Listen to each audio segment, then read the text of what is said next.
Bonjour à tous et bienvenue dans ce nouveau numéro de la lumière de la parole, cette émission où nous laissons la parole de Dieu nous éclairer. Savez-vous pourquoi dans nos assemblées, il est très souvent recommandé de prier à haute voix? Tenez, on raconte l'histoire d'un homme qui, lui, ne connaissait pas des longues prières. À chaque fois qu'il allait prier, il disait « Merci Seigneur, merci Seigneur ». Et un bon jour, comme dans nos assemblées, il y a toujours un voisin. Ces jours-là, le voisin prend le courage de poser la question « Pourquoi à chaque fois que tu pries, tu dis chaque fois dans tes mots « Merci Seigneur, merci Seigneur ». Tenez la réponse de ces temps. Il dit « S'il me fallait vraiment énumérer mot à mot ce que Dieu fait pour moi, je ne finirai jamais ». Tenez, aujourd'hui, nous allons parler d'un sujet assez particulier, mais qui a tout son sens dans la vie chrétienne. Et pour en parler, je reçois ici sur ce plateau Ozias Sipangila, à qui j'ai dit bienvenue et merci. Merci. Honoré par votre Merci présence. beaucoup. Bonjour Moukouboua. Merci. Ça fera bizarre de t'appeler Daniel dans cette émission. Hein? Ok, tout à fait. Je me dois quand même de le faire. Oui, il est étudiant à l'IPC, il est aussi enfant de Dieu. Et c'est avec lui que nous allons parler autour de la prière. Tenez, nous sommes dans le livre de Matthieu, chapitre 6. Nous lirons le 6e verset. Tenez, je vais vous lire ce texte. La Bible dit dans le livre de Matthieu 6, il dit « Mais toi, quand tu pries, entre dans ta chambre, ferme ta porte et prie ton Père qui est dans le lieu secret. Et ton Père qui voit dans le secret te le rendra. » Wow, quel texte. Merveilleux texte. Et Ozias, qui vous dit déjà ces textes? Déjà, je rappelle que ce texte, c'est l'un des textes que j'avais retenu à cœur depuis tout petit. Donc, quand je donnais ma vie à Christ, parmi le premier texte que j'avais retenu, c'était ça.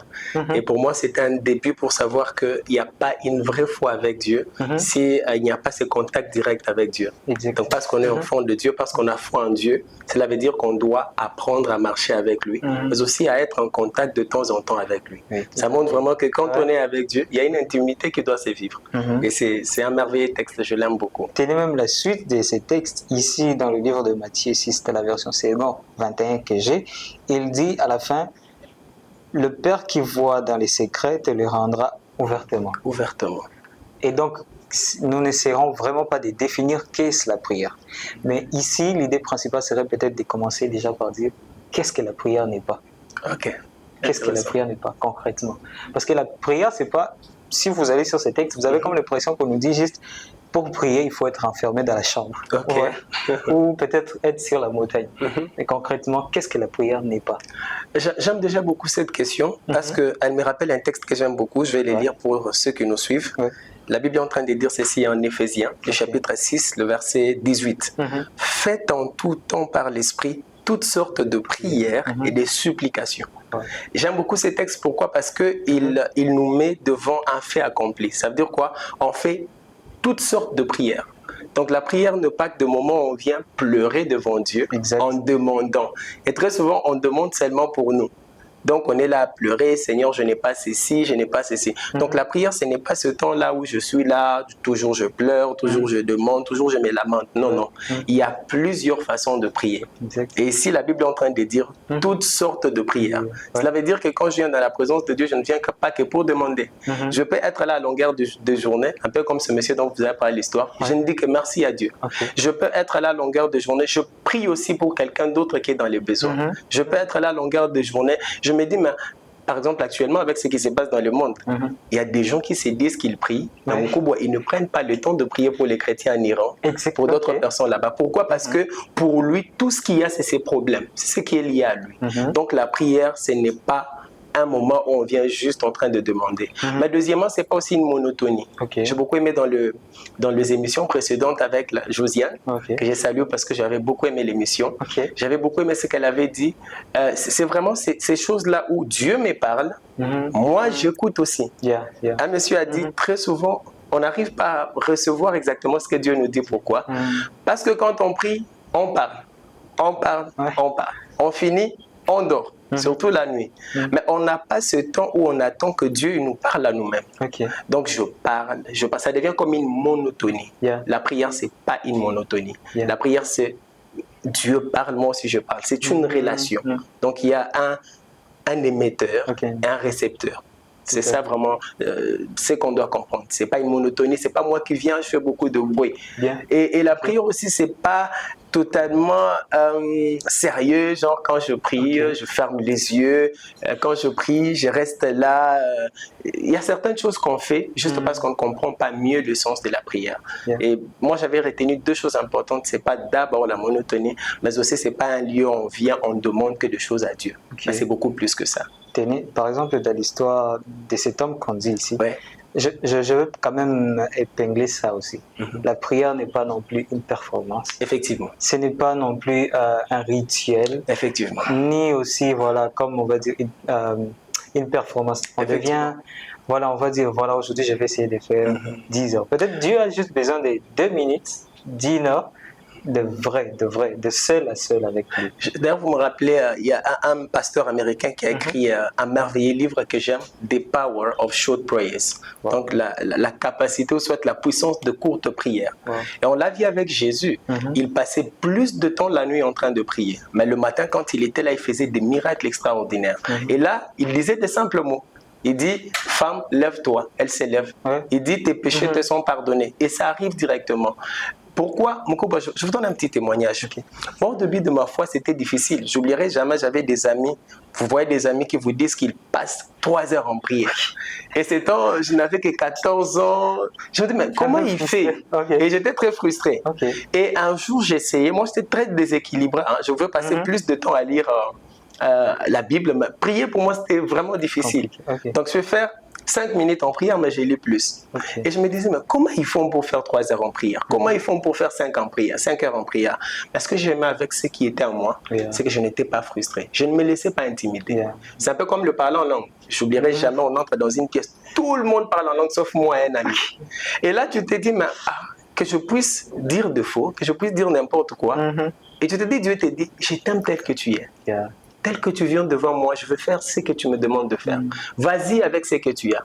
Si les gens connaissent qu'on ne peut pas, comment je vais dire ça, on ne peut pas impressionner Dieu, on ne fera pas certaines choses. Comment on sait qu'on fait 3 heures dans la prière? Donc tu es en train de regarder ça, on dirait une performance. Non, non.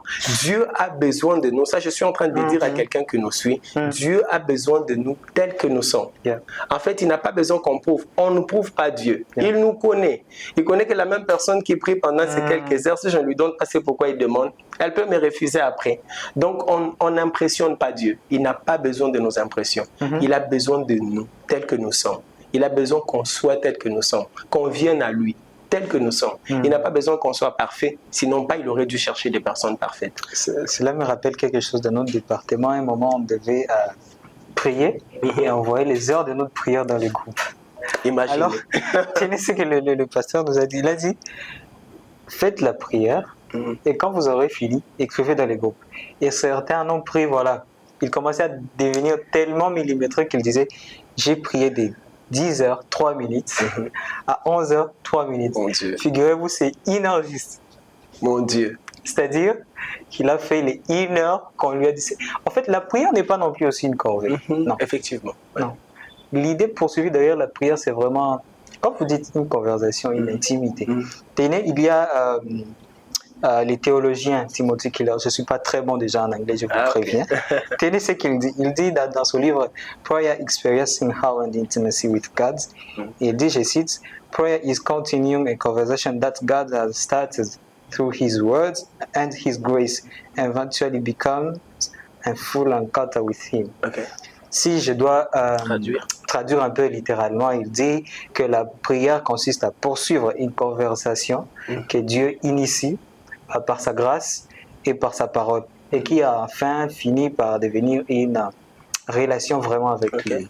Ça, justement, pour être dans l'idée de cette citation, il y a le frère Kendrick qui illustre vraiment cette pensée de la prière avec le film The War Room. Il y a l'histoire d'une dame. Je crois que j'ai déjà vu ça, je connais très bien la dame. Et elle devait faire avec un couple qui allait déjà au fond du gouffre et devait sauver son mari qui l'a trompé, mais elle a pris le bon choix. Après qu'elle ait été aussi coachée par une dame qui, pour ceux qui nous suivent et qui savent les films, savent parfaitement de quoi il est question. Elle va dans l'intimité avec le Seigneur, dans les dialogues de seul à seul, pour vraiment chercher la face de Dieu et la volonté de Dieu. Et donc, partant de tout cela, nous savons qu'est-ce que la prière n'est pas et qu'est-ce que la prière est. Et donc, à présent, pourquoi nous devons prier? Parce que Dieu sait tout déjà. Hein, n'est-ce pas? Au départ, il sait tout. Maintenant, pourquoi nous devons prier? Avant même de dire ça, quand je venais dans cette émission, je me posais la question de ce qu'était vraiment la prière aussi. Avant de dire pourquoi nous devons prier, il y a cette image que j'ai compris subitement. Souvent, moi, j'aime bien parler avec des exemples. Alors, l'image disait quoi? J'avais soif. Et comme je sortais, je devrais passer par les robinets pour prendre un peu d'eau et puis boire. Et quand je suis sorti, je me dis, n'est-ce pas, la prière, c'est comme un peu une façon de se ressourcer. D'étancher sa soif. D'étancher sa soif vraiment. Bien. Donc c'est comme si Dieu, c'est lui qui a de l'eau de l'autre côté. Moi, je soif. Donc moi, j'ai besoin de j'ai besoin de Dieu. C'est surtout ça. Pas forcément que je soif. Parce que quand je parle de soif, c'est comme s'il y a un besoin, c'est moi qui dois combler. Mais il est celui qui peut même tout combler en nous. Et là, je suis parti. J'ai bu un verre d'eau et c'était fantastique. Et je me suis rappelé aussi, s'il faut parler des temps de prière, mon Kouboua, est-ce qu'on doit avoir des temps de temps? C'est à chaque fois qu'on a besoin de Dieu qu'on prie. C'est pourquoi il est en train de dire en Luc le chapitre 18, il dit, Jésus donne cette parabole, il dit quoi? Il donne cette parabole pour que nous comprenions qu'il faut toujours prier. Ça veut dire quoi? Il faut toujours chercher Dieu. Parce qu'on aura toujours besoin de lui. Donc c'est quand on prie, prier sans cesse, à tout moment. Tant que j'ai besoin de Dieu, je prie. Cela veut dire quoi? À n'importe quel moment, j'ai soif, j'aurai toujours besoin de l'eau. Je fais la médecine, mais on sait combien l'eau est importante pour le corps humain. Même dans le système économique mondial, l'eau a une importance capitale. Donc, je voulais rappeler à quelqu'un qui est en train de nous suivre que Dieu, il comble tous nos besoins. Pourquoi on doit prier? Et bien sûr, parce qu'on a besoin de Dieu. Et parce qu'on dépend totalement de lui. Et dans mon église, on dit souvent ceci, on prie parce qu'il y a Dieu qui exauce. J'aime beaucoup ça. S'il n'y avait pas quelqu'un qui exauçait à notre prière, on ne pouvait pas prier. On prie parce qu'il y a un Dieu qui exauce. Mais deuxièmement, on prie aussi parce qu'on est dépendant de Dieu. Ce n'est qu'au Congo, quand des professeurs posent des interrogations, qu'ils veulent qu'on échoue, ou des examens. Quelqu'un a posé la question, il a dit, vous savez, c'est que ça fait qu'un enseignant qui aime bien son travail, quand il enseigne, il vient poser la question, on les restitue les réponses, il sera très content. Et c'est exactement ça aussi avec Dieu en fait, il a besoin qu'on parle. Est-ce que l'enseignant, il ne connaît pas qu'il nous a donné ça, il le sait, qu'il nous a donné certaines choses, mais il veut se rassurer aussi. Et Dieu, ça le montre qu'on dépend de lui. Ça montre aussi qu'on lui fait confiance et ça montre aussi qu'on a vraiment besoin de lui. C'est comme moi, j'encouragerais quelqu'un qui nous suit actuellement de vraiment prier. Et c'est très important. Tenez, de ces moments d'échange, nous retenons deux raisons principales de la prière. Premièrement, la prière aligne notre volonté sur celle de Dieu. Et donc, il ressort clairement de cette idée, l'idée de la dépendance. Et deuxièmement, la prière fortifie notre foi. Effectivement. Et vous qui nous avez suivis, qu'avez-vous compris de ces moments? Qu'avez-vous compris même de la prière? Quelle est même cette idée principale qui vous a à chaque fois d'aller chercher Dieu dans la prière? Tenez-moi, je veux vraiment que vous puissiez aller chercher Dieu pour faire grandir votre relation avec lui. Cherchez-le non pas seulement pour ce que vous devez manger, ce que vous devez porter, de petits besoins qu'il dit, lui-même se charge de ça. Allez vraiment en intimité et chercher sa volonté dans la prière. Et donc, Osias, en peu de mots, quelle serait cette phrase qui va vraiment clôturer et boucler vraiment ces moments pour vous? Pas seulement une phrase, mais quelques mots. J'aimerais un peu encourager des gens qui étaient comme moi, qui autour de vous, il y a des men of God, des women of God, des gens qui sont tellement performants dans leur façon de prier, qui à chaque fois qu'ils prient, ils utilisent tellement des mots difficiles que toi-même tu te demandes, mais lui il prie, moi je ne fais presque rien. Dieu nous veut tels que nous sommes. Dieu a parfois juste besoin d'un cœur qui pleure, comme Anne. Dieu n'a pas besoin d'être impressionné par nous. Je vous en supplie, priez, cherchez Dieu, mais avec notre être tel que nous sommes, n'impressionnez pas Dieu, il n'a pas besoin de nos impressions. Et cherchez-le parce que Dieu connaît tout ce qu'il nous faut et il peut combler tous nos besoins. Voilà ce que je peux dire en peu de mots. Wonderful, merci beaucoup. Avant de finir, tenez, je vais vous donner ce texte de 1 Thessaloniciens 5,17. Je crois que vous le savez par cœur. Oui. Priez sans cesse. Ceci n'est pas une lourde responsabilité, ni même une obligation. Ceci est plutôt une invitation à vivre une vie beaucoup plus connectée à Dieu. Quoi de plus de finir cette émission par la prière. Prier avec quelqu'un. Effectivement. Peux-tu le faire? Je vais le faire, bien sûr. Wonderful. Seigneur, merci pour ce qu'a été ce moment de mission, ce moment de podcast merveilleux. Je sais que tu vas réveiller la vie de prière dans les cœurs de quelqu'un qui sentait tout autour de lui, Seigneur Dieu Tout-Puissant, cette faiblesse parfois lorsqu'elle voudrait prier. Mais notre but, c'est que nous ne comprenons pas ceci comme une façon d'impressionner quelqu'un, de vouloir qu'on voie par d'autres personnes, qu'on dise qu'on sait prier. Mais nous voulons que ça soit plus une relation où on a besoin de nous approcher de toi, qui est la source d'eau, Seigneur, et qui sait abreuver notre soif. Père, nous voulons totalement dépendre de toi. Apprends-nous à prier, mais aussi à dépendre de toi. Merci pour la lumière de ta parole. Nous venons d'apprendre ce que c'est que la prière et ce qu'elle n'est pas et pourquoi on doit prier. Et merci de mettre à nous ce vouloir et ce faire de toujours venir dans ta présence et de te chercher davantage. C'est en ton nom que nous avons ainsi prié au nom de Jésus. Nous disons Amen. Amen. Merci beaucoup. Merci Sani. Donc, fini pour notre session de séjour. On se retrouve très bientôt pour un nouveau numéro de la lumière de la parole. Paix et grâce chez vous.